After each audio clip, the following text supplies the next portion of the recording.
Voilà le magazine de ce dimanche 29 juillet 2018 s'intéresse à la contribution du Centre international pour le développement du droit CIDD à l'état de droit en Côte d'Ivoire et en Afrique. Notre invité, le président de cette organisation, de ce centre, il s'agit du magistrat François Komouachi. Monsieur Komouachi, merci d'avoir accepté notre invitation, l'invitation de la rédaction de RTI 1. Avant notre entretien, nous allons suivre ce reportage de Patricia Oumou-Etia où les 25 ans du CIDD ont été célébrés. Une grande aventure démarrée il y a 25 ans qui se concrétise aujourd'hui par la célébration d'un anniversaire. Un anniversaire au cours duquel plusieurs partenaires du droit ainsi que les membres qui ont participé au concours de la meilleure plume ont été distingués. Beaucoup de fierté pour notre organisation d'avoir été distinguée et aussi ça nous met aussi une certaine pression toujours pour continuer, pour faire progresser le droit et l'état de droit, comme a dit le professeur Commun, dans notre pays et sur notre continent. Le Centre international pour le développement du droit, CIDD, a 25 ans. Beaucoup d'événements ont parsemé son parcours au service de l'état de droit. Formation, recherche, études, sensibilisation des populations au droit. La vision du centre est de contribuer au progrès économique, social et culturel de la Côte d'Ivoire. Après 25 ans d'activité et de travail au service de l'état de droit, le bilan est jugé positif par Komouachi François, président du centre. Selon lui, il faut vulgariser le droit afin d'informer, renseigner et sensibiliser les populations. Le Centre international pour le développement du droit est une association apolitique et scientifique créée le 23 mars 1993. Les membres sont entre autres des chercheurs, des magistrats, des avocats et des juristes. Monsieur Komouachi, pourquoi vous avez créé le CIDD? Quelles sont vos missions? Alors, nous avons créé le CIDD à partir d'un constat tout simple. C'est celui de l'importance du droit pour la paix et le développement économique et social. Et donc, nous nous sommes dit qu'il est important qu'une institution se charge de promouvoir ce droit et d'en assurer le développement.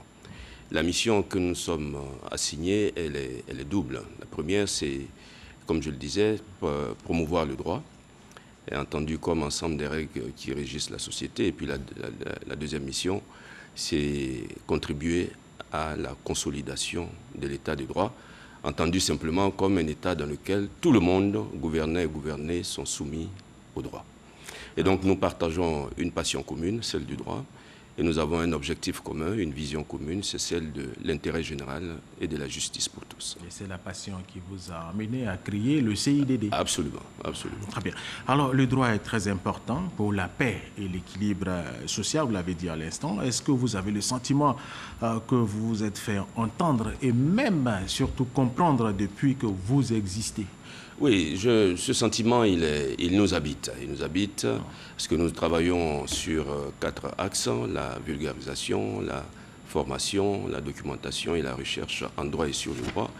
Et ce sentiment, il nous habite. Toutes les personnes qui nous ont approchés ou que nous avons approchés dans le cadre de nos activités ont bien compris ce consensus qui doit s'instaurer, à savoir que c'est le droit qui sauve et non la force.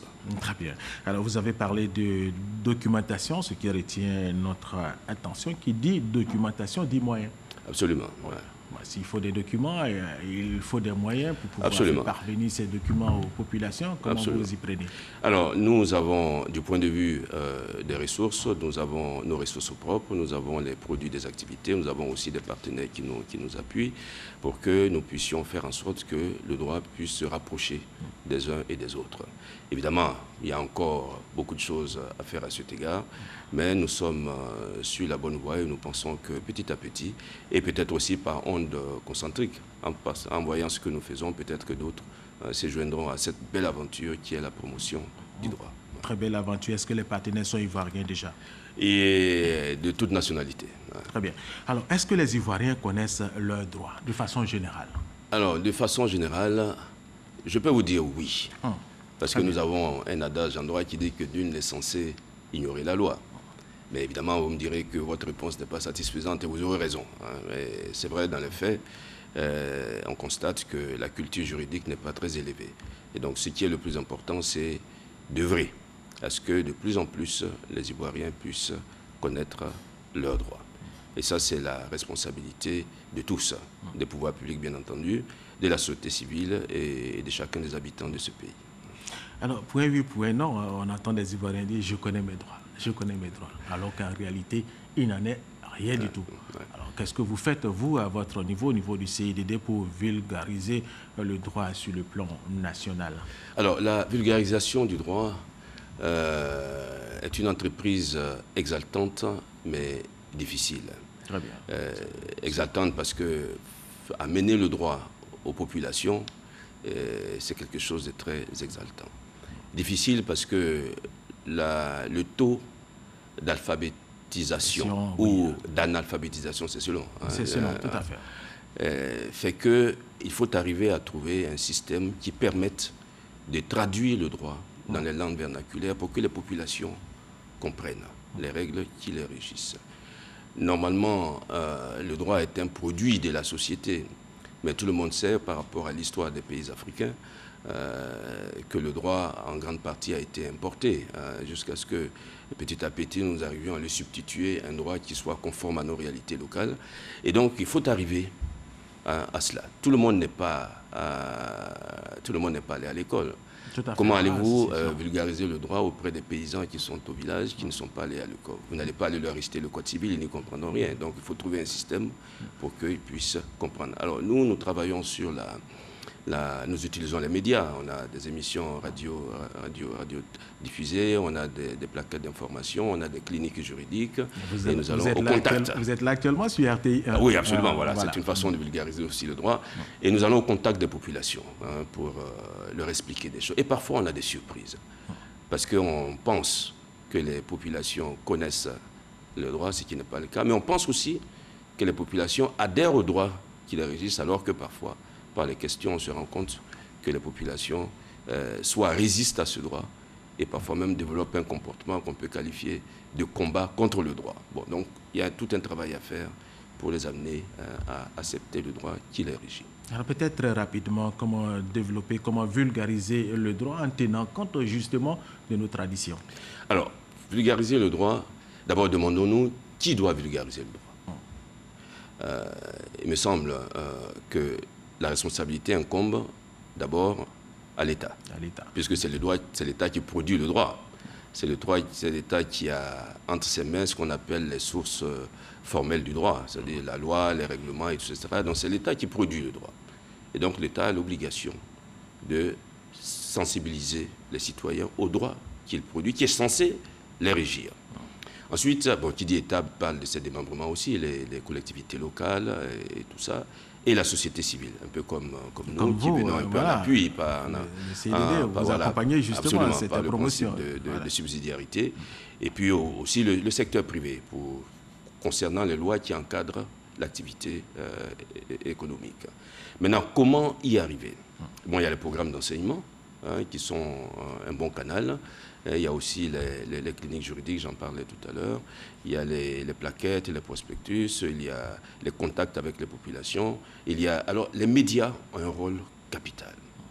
Vous voyez que vous avez, je ne sais pas si vous avez le journal en langue vernaculaire. Oui. Voilà. À l'époque, il y avait le régional qui s'en occupe, voilà. Service qui s'en occupe. Et donc, je me dis que si la RTI prenait sur elle d'avoir quelques jours dans la semaine, 2 ou 3 minutes pour vulgariser le droit petit à petit, ça rentrerait dans la conscience des gens. Et il nous faudrait des gens pour la traduction aussi.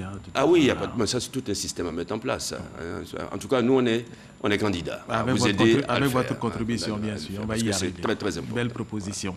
Alors, est-ce que le droit de l'Ivoirien est respecté en Côte d'Ivoire? Alors, est-ce que le droit de l'Ivoirien est respecté? J'allais vous demander, est-ce que les Ivoiriens respectent les droits des autres Ivoiriens?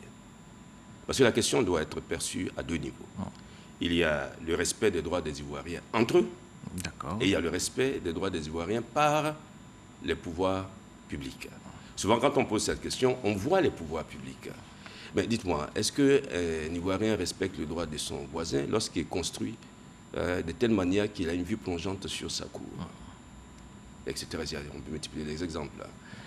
Oui, lors des inondations récemment, bon, voilà, il y a eu passé. Voilà. Et donc, parce que en fait, comme on le dit toujours, ta liberté ou l'exercice de ton droit, on peut dire ça plus et là, l'État a réagi aussi. Voilà, s'arrête là où commence la liberté et le droit des autres.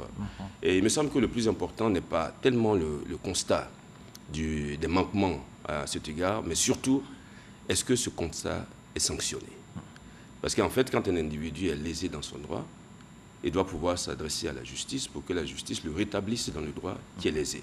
Parce que de toute façon, vous savez que l'homme, de façon spontanée, ne va pas vers le respect du droit. L'homme cherche toujours, de par sa condition bien sûr, à dévier, à contourner, etc. Et donc, il faut le ramener à cela. Et ça, c'est le rôle de la justice. Et donc, si le droit n'est pas respecté, la justice est là pour que les violations soient sanctionnées. Très bien. Alors, est-ce que tous les juges rendent toujours de bonnes décisions? Alors, voilà, j'entends parfois dire « Ah oui, les décisions des juges ne sont pas justes et tout ça », mais personne n'a jamais produit une étude sérieuse sur la question. Et c'est vrai que... aux juristes de le faire, peut-être. Pourquoi pas? Oui, peut-être. Mais voyez-vous, le juge est un homme.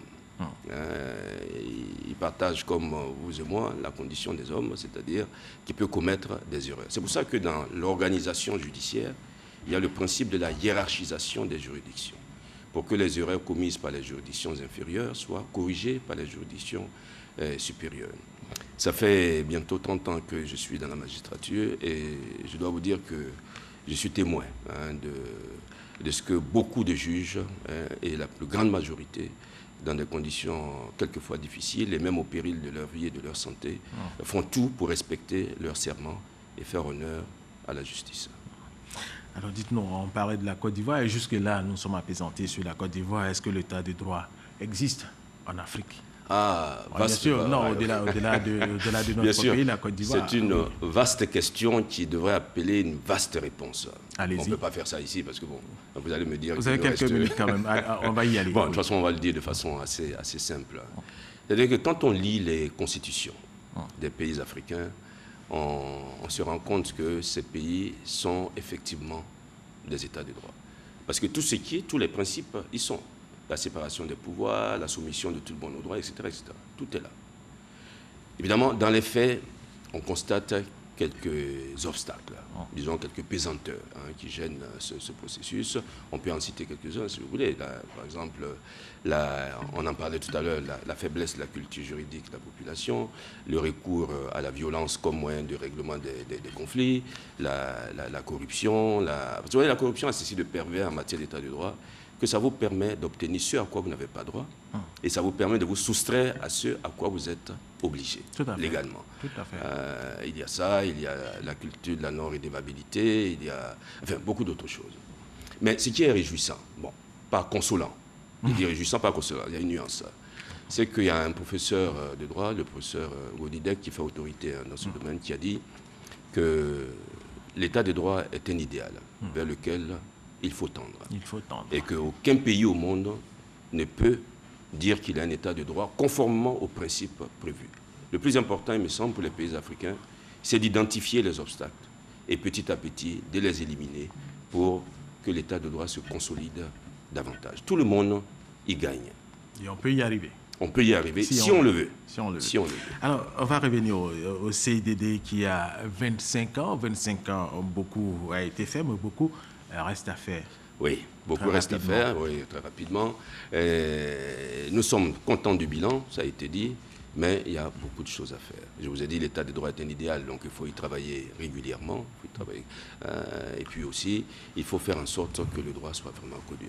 Alors, si vous me permettez, rapidement, deux choses. La première, c'est que vous avez me demandé si les droits des Ivoiriens sont respectés. On en a parlé, mais je voudrais ajouter que les Ivoiriens doivent aussi respecter leurs droits, accomplir leurs devoirs et leurs obligations.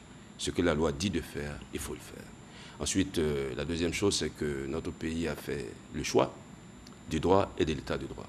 Alors, maintenons ce choix et travaillons à ce que, quotidiennement, le droit puisse prévaloir.